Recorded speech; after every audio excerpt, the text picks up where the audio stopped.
every single thing that I was shown, I really promise I'm not just saying this, it's geared for children. It's geared, the playground's geared for children, the garden with the plants in is geared for children. They can get messy in the garden, they can grow things in the garden. There's rules, but it's not you must stand there and you must do this and you must do that. They're free, they're allowed to just be, no matter what they are, whether they be disability or, for want of a better word, normal. They can just be, and they all mix and rub along the same. And you can't buy that. You cannot buy that. And I can go to work and know that my son is in an environment where he's wanted, he's cared for, he's looked after, he's treated fairly, but firmly if he's needed to, and it's consistent. And for a child like Alfie, that's the best thing you can give him.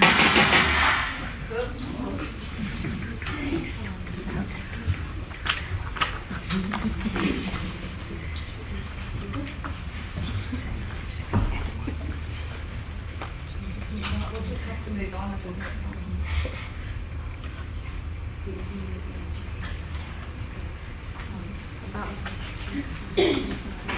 We're really sorry about that, and I'm sorry to you.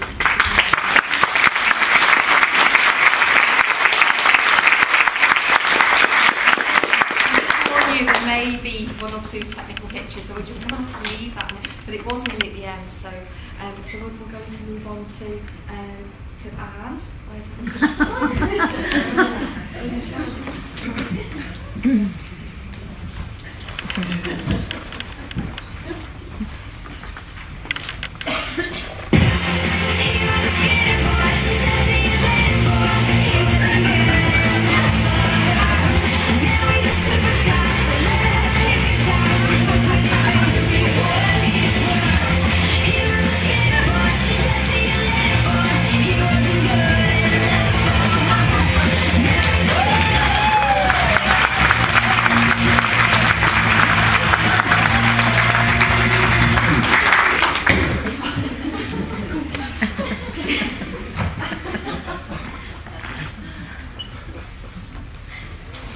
Scary bit over.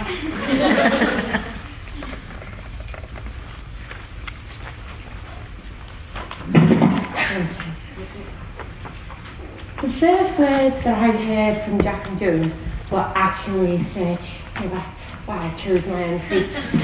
But actions do speak louder than words. This time next week, nobody, I can guarantee, will remember the content of this presentation in its entirety. I think you might remember the entrance. And that's why it is important every moment counts for these kids. So I'm going to talk to you today about what we got out of the collaborative inquiry at our nursery at Shore Steps. It started way back in March 2010 when I met all of the people that they've inspired me all over again this morning, listening to all their stories. I don't know how many tears I've cried, but I'm now recognised as the emotional one in the group, unfortunately. It's not very nice. But when we were at Crox's Country Park, I thought, yet another training course, tick of the box and off I go. It wasn't like that. And I knew it was going to be different because what they were talking about, in a small way, it was what I was doing at my nursery. I was watching my practitioners to learn from them. They were teaching me every day.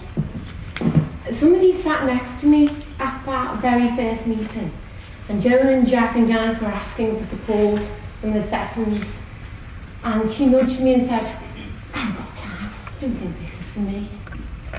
What a tragedy, that's what I think, because she's lost out on this wonderful journey that we've all been very privileged to be involved in. I don't know who she was, but if she's here today, she may well change her mind.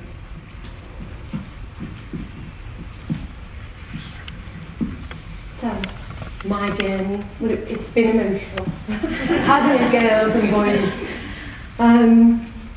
Joan and Jack encouraged me to write a personal account because they said you need to know what makes you tick, what what matters to you before you can decide truly in your heart where you want to go with this inquiry. So I did. I wrote a very personal journey, another emotional moment. And in that journey, I did share it with the people around me because we all wrote our personal journeys.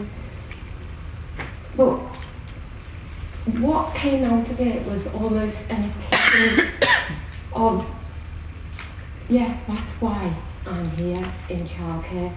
My parents, not just these children, I serve a unit, I don't just serve children. And what I do for that child impacts on that family. So my passion is parental partnerships.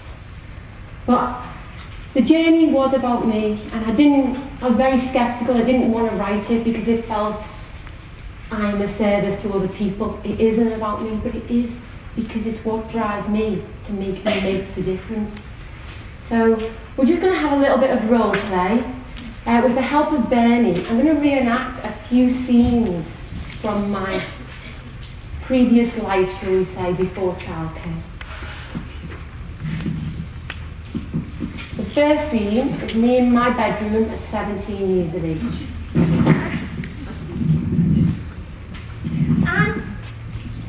Anne, I'm in the room. What are you doing?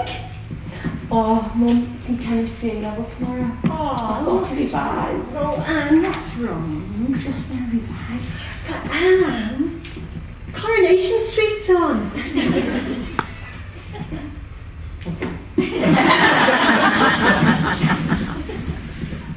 Scene 2. 8 years later, and here I am with my dad. Dad, you know, I've been doing this research. Well, I'm thinking of doing a PhD. Never mind a PhD. Get yourself a JOB. So, as you can see, academia wasn't high on the list of priorities from my parents. However, it is high on my list, and I pursued an academic career, and I did become a doctor of chemistry. But, you know, I was in the workplace for many years, and I was very happy in the job I did. But then I met my husband. We had 4 children in less than 5 years, a very busy time, very busy. And we looked for childcare for our own children. Can I say we weren't living in Liverpool at the time, and we just didn't think it was good enough. So we decided to open our own nursery, a bit dramatic. So I didn't think childcare was my vocation. I do think it was my destiny. So opening the childcare day nursery, recommended, still not sure, because the early years consumed us. It was so hard because I'll never apologise for having high standards, and that's how I operate, and that's how I want everybody who's with me on the journey in childcare to operate, to the highest standards. But I wanted my staff to go on their own journey. Everybody here knows about the statutory framework that governs us. We have to work under the principles of the EYFS. What I found from Joan, Jack and Janice on this inquiry was that we could make it personal. We can still deliver the principles of the EYFS, but we can do it in a collaborative way, and we will never forget that every moment counts. So my job was to make sure my staff bought into the principle. And we did this in various ways. I gave them, it started, Joan and Jack kindly came to the nursery to inspire them far better than I ever did. And then I started to give them questionnaires. I needed to hear the voice of my practitioners. What frustrated them? What did I do wrong? What didn't I do well enough? They were pretty critical, I have to say. I wouldn't say it at times, but what I got from those questionnaires was a passion that even as the owner of that nursery, even I didn't know was there in those practitioners, and I work with them every day. So it was an important process because the collaborative inquiry woke me up to my own resource, I don't want to pay lip service to this process. I want to embody it and I want to deliver. And that's what my staff do on a daily basis with children.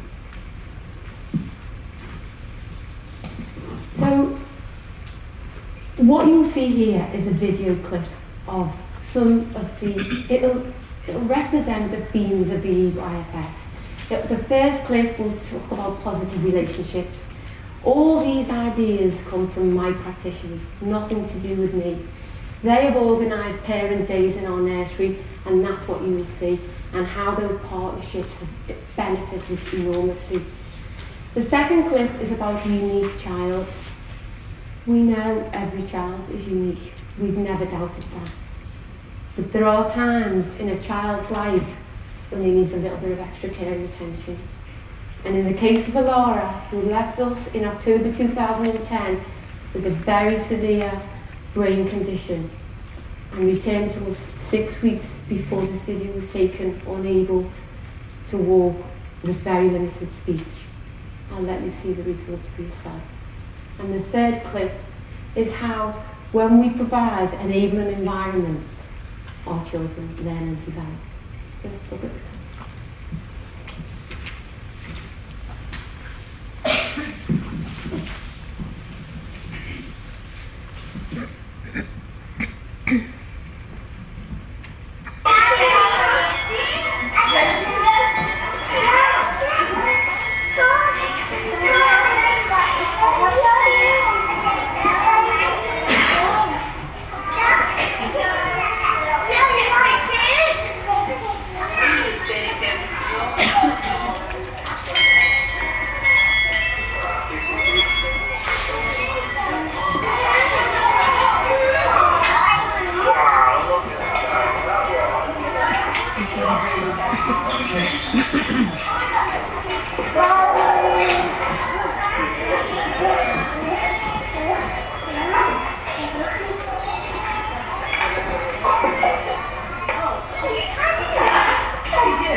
in Laura's video clip there, that very same afternoon, the physio from Alder Hay came for a visit that she It's trying to do as regularly as she can, but she obviously has a very demanding workload. And her action plan read, try to get Alara to take 2 steps. And here we are. So we've seen all these practitioners this morning and the difference they make. And there it is again, because Alara is now walking. And the inclusivity of that practice, those children don't question Alara's disability. They just include it. It's what kids do. The final clip was actually myself, because my staff decided it was time I did a bit of work with the children. So the children created their own enabling environment. They made their own barefoot walk with many different things involved. I have to say I didn't like the pebbles. And then they learned and developed from that activity. So how has it helped me? What's the difference? You heard Kathy this morning with Bernie. It's a common misconception that childcare is easy. It's not. And you need to be professional to deliver good quality childcare. We are a team, we're a good team, we depend on each other, but what the collaborative inquiry has done for us, it's almost forced us together and made us depend on each other more and have more trust in each other. We're strong independently, but we're mighty as a team. So since the girls have adopted a lot of the principles of the moment by moment, and each time they're delivering the EYFS and they're looking at the areas for development, at the forefront of their mind is every moment counts. And we do have a common goal. There's a real buzz around our nursery, and parents can feel it because they're invited in to see it, and they're always welcome to stay whenever they visit. But we want to move forward. We don't want to stop here. We're not paying lip service to the words collaborative inquiry. We want to implement this and make a difference in the way we develop as a nursery. So we will be reflecting more. The problem, I have one problem, and Debbie talked about there are negatives in these things. The problem I have is, how am I going to meet the expectations of my staff? It's a nice problem to have. So what do we intend to do at Shore Steps? We do want to forge partnerships. We want to work with Sue and Kathy and all the other nurseries out there, and Carl and Emma that you've seen earlier this morning with their wonderful work. I want a piece of that. And they're welcome to share a piece of us. Our doors are open to academia. Trust me, you'll be amazed at the wealth of knowledge that exists in nurseries in Liverpool. We feel that peer observations are a way forward, and I would be honoured and privileged if the people you've seen talking around this table, such as Mandy and Sue, Debbie, Cal, if they came into my nursery to do peer observations, I know it'd make a difference. I just hope they'll invite us to this. So, I hope you've all been paying attention, because there's now a quick quiz. Let's see. How many, can you raise your hands please, if the answer to this question is yes, entered straight into a job when you left school at 16? Maybe 10-15%. 94% of my staff did. How many of you knew you wanted to go into childcare at 16? 25%. 95% of my staff did. And how many in the room today have or are working towards a degree? 90%? 6% of my staff have. There's a real difference in demographics in this room, isn't that? And yet, there may be very well educated people here, but never underestimate the power of intelligence, because that's what my staff have. Every day they solve problems. You heard people talking about not having an education, like Debbie. Rubbish. She's one of the most articulate, intelligent people I know. But she doesn't need an education to be that.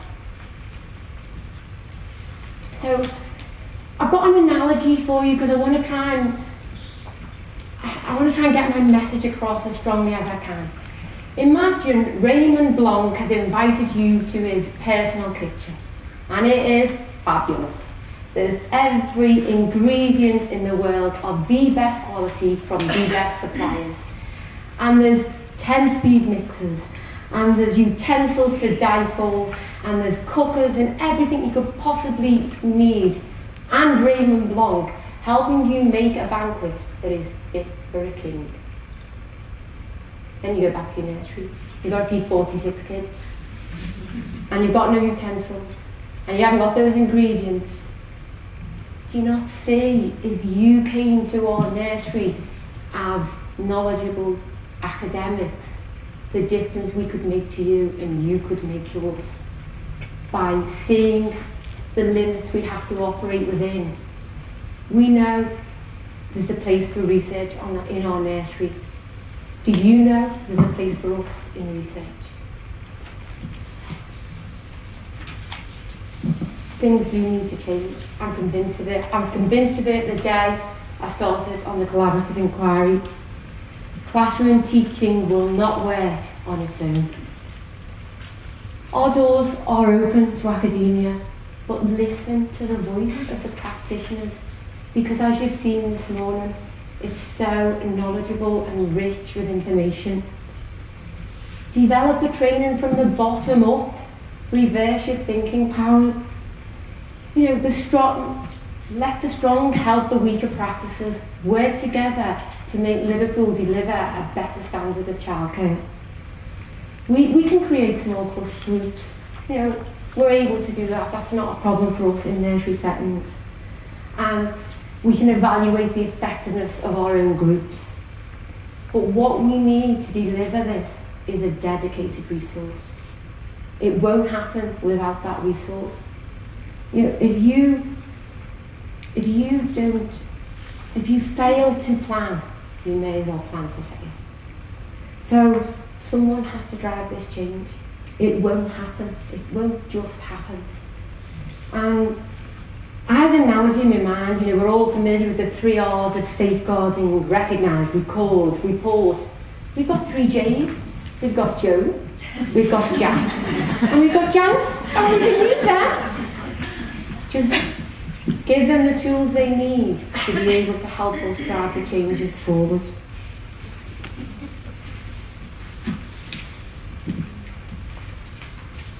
So in summary, well, the summary is pretty obvious, it's there in front of you. We fundamentally need to change the way we're working together. Let this be the first step. Challenge what the practice is today and tap into the resource that's available to you from the practitioner. Use their experience just as I have. That's what I've done. I know that they are the best informers of my practice. And use your fundamental learning as a child. What did you learn before you crossed the road? Stop, look, listen. Stop what you're doing. Look at what you've got around you. Look at the amount of knowledge that you have. And listen to the voice as a practitioner, just as I have. So, that is my last challenge to you. To take up the resource and use it. Thank you.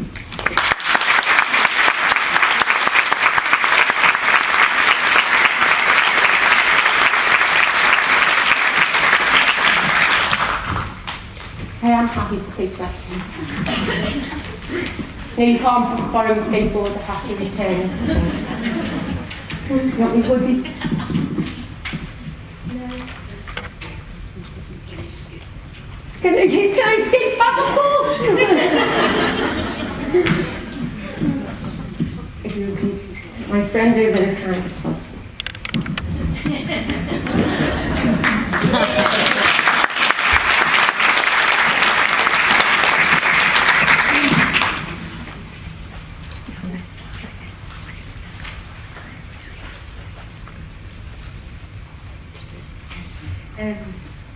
So Catherine, now I think we have Emma from Line Pictures, who's going to give a... Oh no, Hopscotch, I beg your pardon, that's right, I'm wrong. You said that.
Every moment counts, more so in the early years.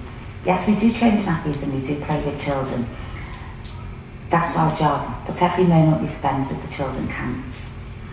Parents leave their most precious possession in our care. The responsibility is vastly underrated. So is it surprising that early years workers lack confidence about their profession? Personally, I never planned to have a career in childcare, but I was lucky enough to experience a variety of work-life environments. I went to work part-time after the birth of my first child, filling my spare time minding friends and family's children.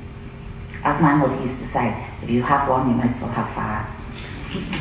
When I had my second child, I decided to become a registered childminder, looking after children for working parents, for parents who needed help for short periods of time. I developed skills working with children who needed support with behaviour, social, emotional needs and disabilities. Each child needs individual care and attention, and like most parents, you find the time to give them it. I just got on with my days. I don't think I ever really thought of it as a real job. It was something I enjoyed doing, and as an added bonus I got paid for it. I got involved in the local play group, and this is when I started to do my first childcare qualifications. This was probably the starting point of realising I actually understood the reasons behind my actions, and I began to feel confident in my role. This is when I started to think of it as a real career.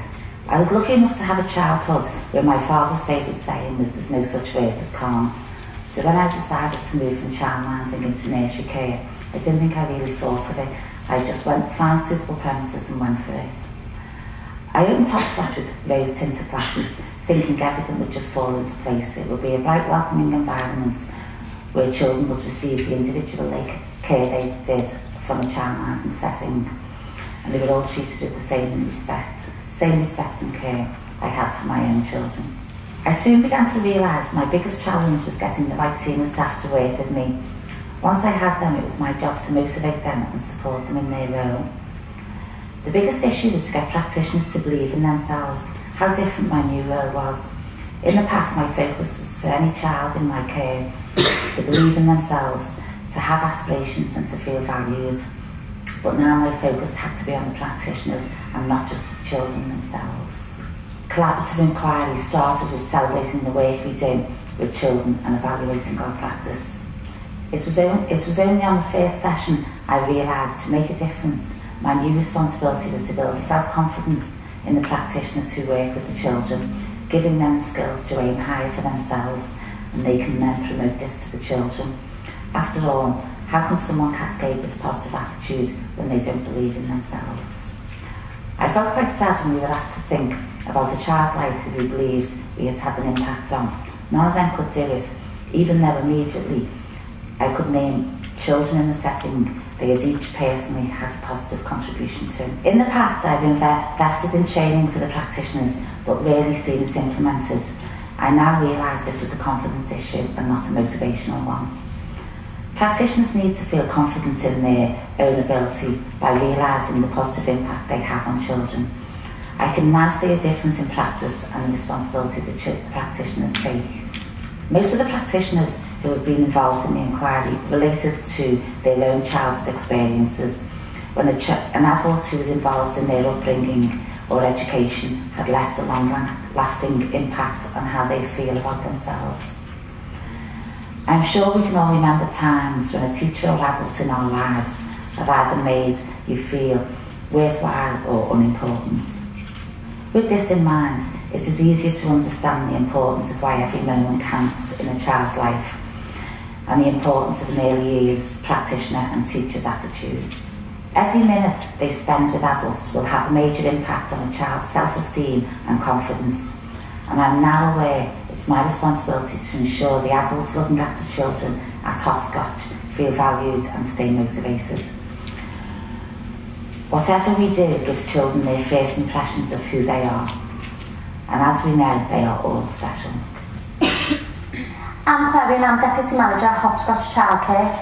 When starting at Hopscotch, I wasn't a confident practitioner at all. I always remember wanting to say something, but it just would never come out of my mouth because I didn't have the confidence.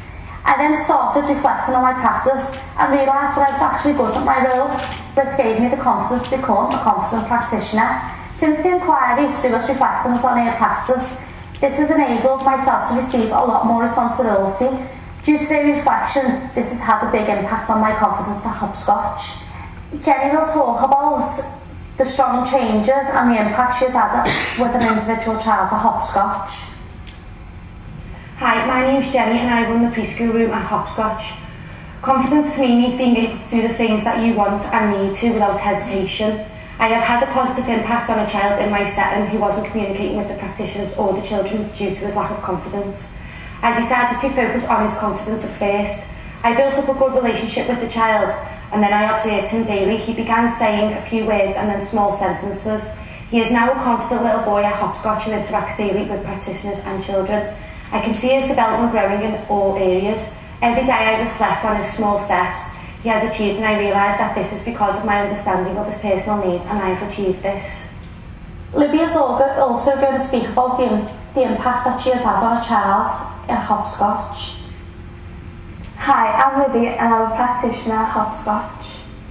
Confidence is really important to me as I understand if you don't have confidence, it has a big impact on your daily routine. I had a little boy who came into Hopscotch as his older brother was attending. He wouldn't interact with any practitioners or other children apart from his brother. I then built up a positive relationship with the child. His confidence is growing. He now goes home talking about what he's done at Hopscotch. This makes me feel proud to know that I have helped the child to develop confidence at Hopscotch. I feel that people don't realise the importance of a practitioner. It is not just about playing with the child all day. It's about the impact of children's development and partnership and support we offer to parents and families. Natalie is going to speak about what confidence means to her. I'm Natalie and I'm a practitioner at Hopscotch. As a key person, confidence means to me is that being happy and proud about what I do in my job, as I feel doing something that you love helps you to become confident by providing experiences and supporting children to develop a positive sense about themselves.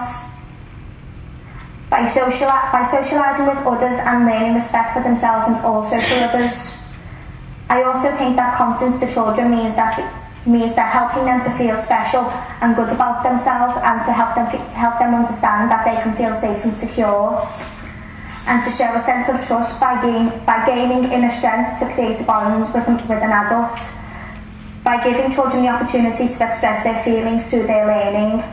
Due to the inquiry, it has reflected on my practice by speaking to staff and asking for support when I feel that I need it.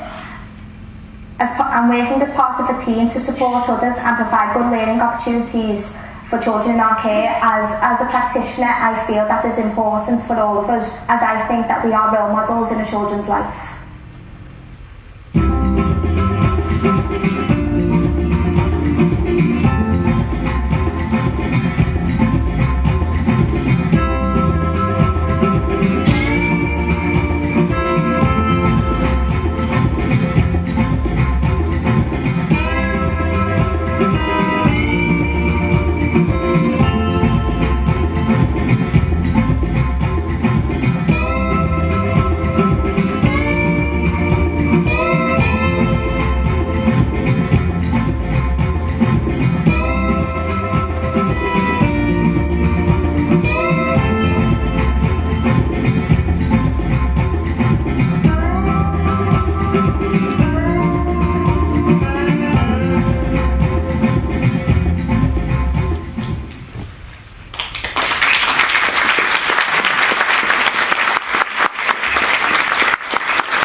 In that section where the 4 practitioners were talking, it would perhaps be one of the first opportunities that they'd all talked about what they felt was important about the way that they work with children.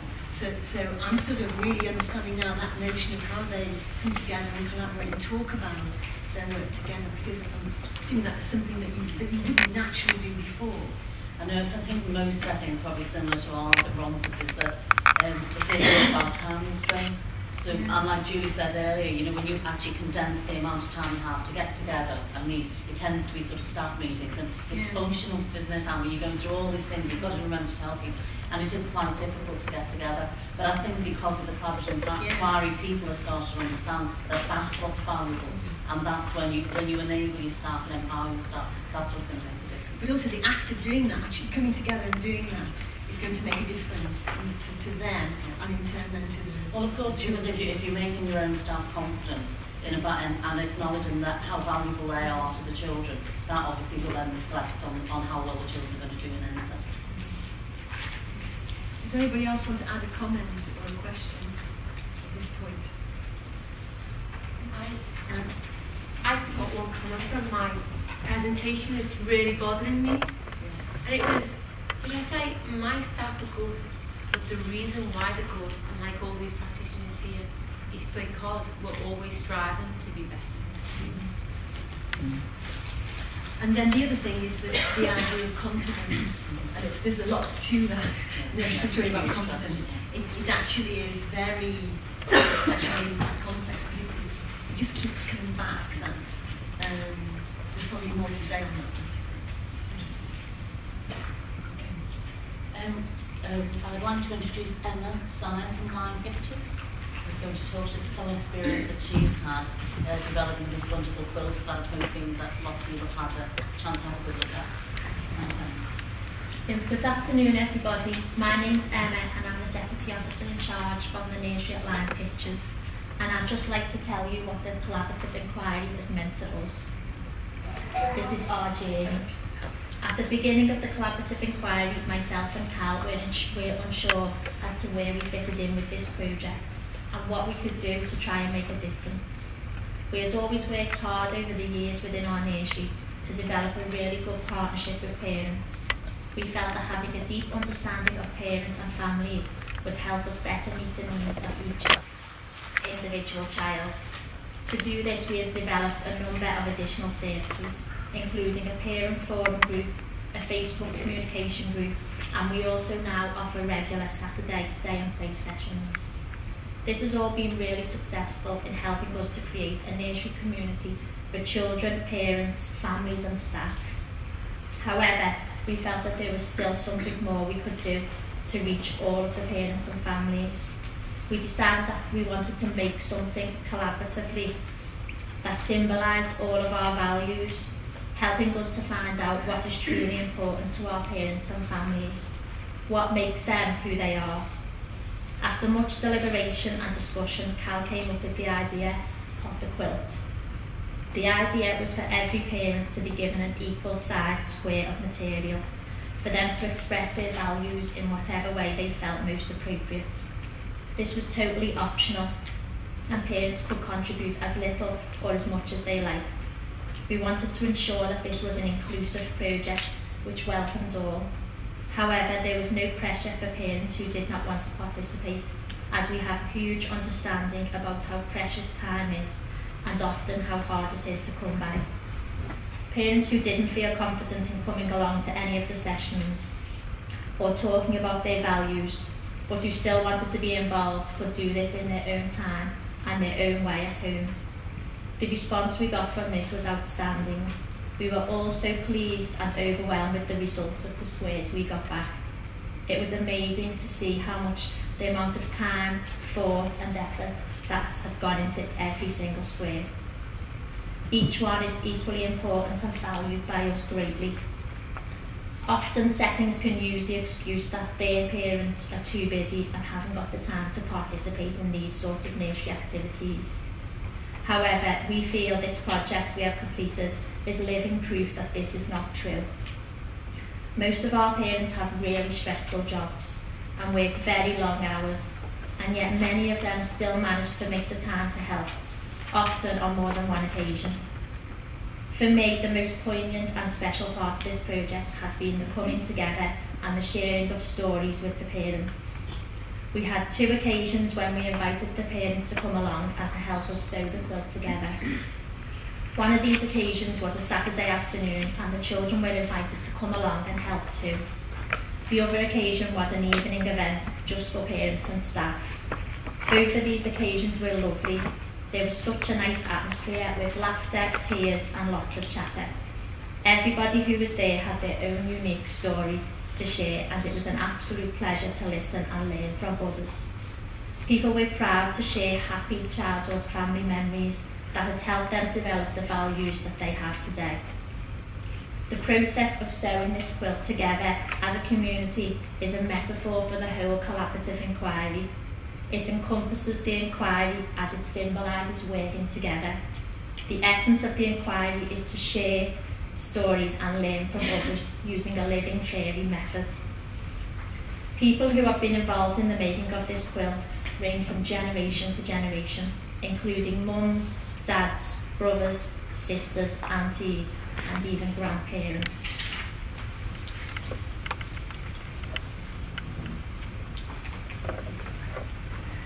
Hello, my name's Kate, and I've been asked to talk to you a little bit about the quilt square that I made for the nursery quilt. When the nursery said they were going to be making a quilt and wanted each family to contribute a square that expressed their values of their family in some way, I was immediately excited because I really enjoy making things.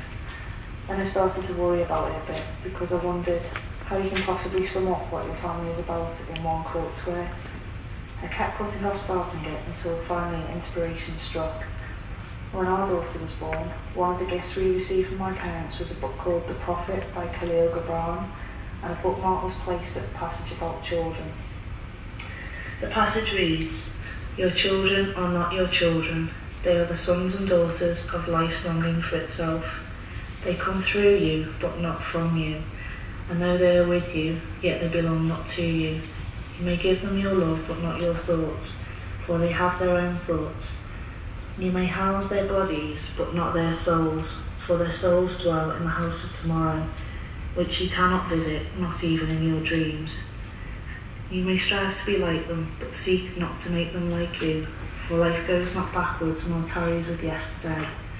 You are the bows from which your children, as living arrows, are sent forth."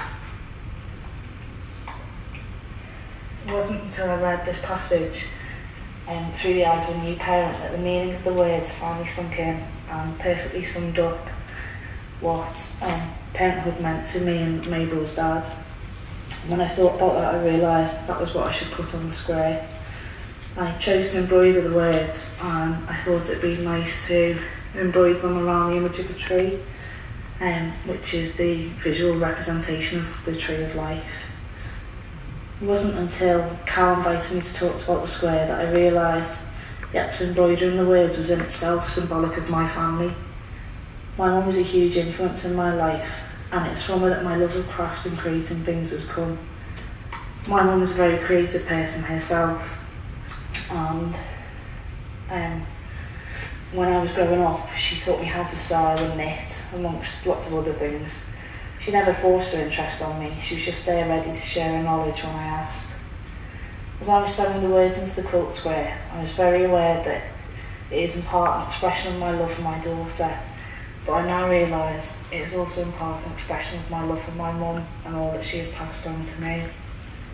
It would be lovely to think that maybe one day my daughter might ask me to teach her some of those skills, but she may not be interested, and that's fine too. The most important thing is that she knows that what we've passed on through the generations is an acceptance of her as her own person and an unquestioning love. I think that's really what family is all about, and that's what this quilt square is about too. Hi, we chose Harry's Quilt Square because we wanted to symbolise enjoying their family. So we drew both of Harry's hands, and then we drew a mummy hand and daddy hand reaching out to for the joining of Harry's hands to symbolise enjoying our family. I'm the nan, and I've got 2 daughters who are involved in the nursery and 3 grandchildren in the nursery. And I'm so proud of what they've achieved in doing this quilt and the values they've put into it, or the family values that I've taught them myself. I chose to do hands for my square for the quilt because it signifies a family unit for me. There's Jack and then there's me and then there's his dad.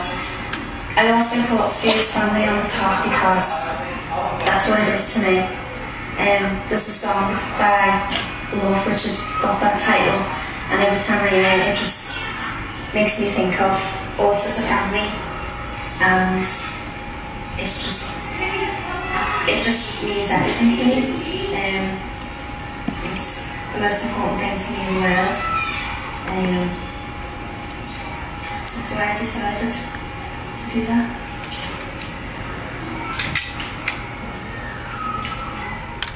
For my square, I decided I would choose to do my family's handprints, as family is very important to me. I drew round all our hands and interlocked them together to form my family unit, myself, my boyfriend and my daughter.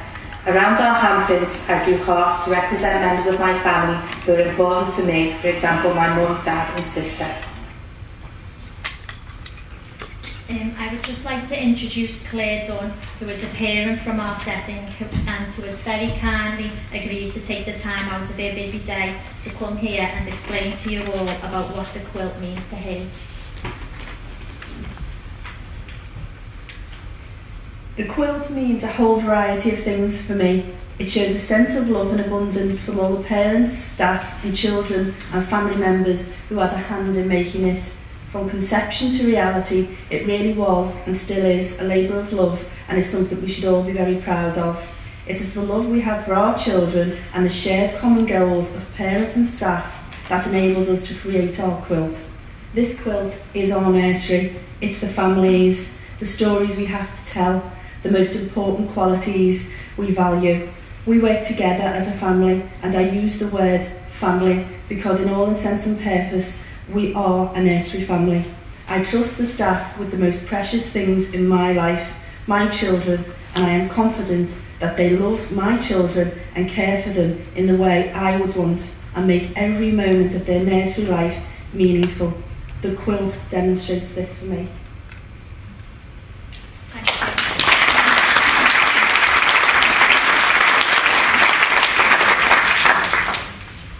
Finally, I'd just like to say that we feel the quilt has been a huge success in helping us to get to know the individual parents on a much deeper level, and therefore the child and where they are coming from.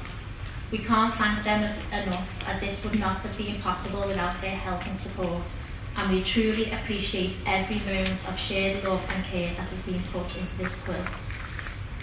Personally, I feel that I can speak on behalf of myself and the rest of our community to say that we are so proud of what we have all achieved. To us, this is not just a quilt, it's a symbol of our love for which we share for each and every child and family within our community. People outside of our community will not have as much of an understanding and connection with this, because they do not know the story, the family and the child behind each patch. For us, this has helped us to know them better, and we love our precious quilt. This journey has been inspirational, and every moment has counted in the overall success of the project.